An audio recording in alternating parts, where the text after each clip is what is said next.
В Доме культуры поселка Киченеры прошел концерт, посвященный 105-летию республиканской национальной газеты «Хальмекенон». Известные артисты республики поддержали печатные издания и порадовали зрителей своим творчеством. В рамках праздничного мероприятия жителей и редакцию поздравил глава РМО Санал Гуджеров. Именно читая их, мы можем знать достоверную информацию по развитию нашего района, нашей республики.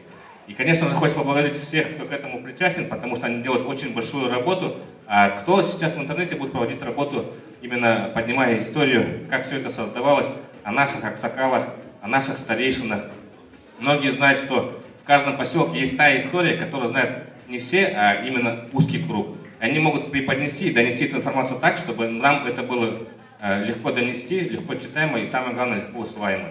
Поэтому большое вам спасибо за вашу работу и всегда знайте, что Киченерский род поддерживает родную прессу, поддерживает газету. За эти годы Хальмекенон стала настоящим летописцем Калмыкии, исторической хроникой преобразования и развития республики.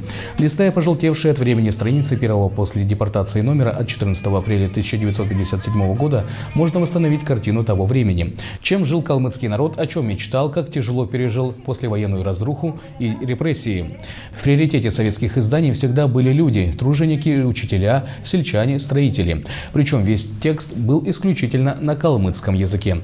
Сегодня факты в статьях должны быть достоверны, актуальны, но при этом важно и независимое мнение автора. Ведь именно благодаря этому Хальмекенон завоевала любовь и уважение читателя и не теряет их на протяжении вот уже 100 лет.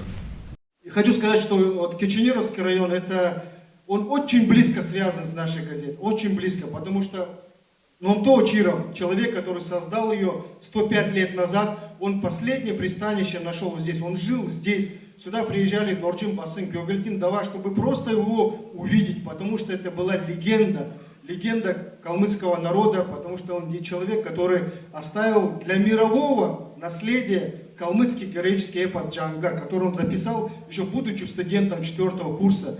Просто многие недооценивают его ту значимость, которую он совершил. Только благодаря ему мы сейчас имеем наш Джангар. До этого были разрозненные 1-2 песни, а он собрал целый цикл, привез, да, и вот опубликовал его в 1910 году. Поэтому это выдающаяся личность, и он создал газету тоже, думая о будущих поколениях. Он думал о нас.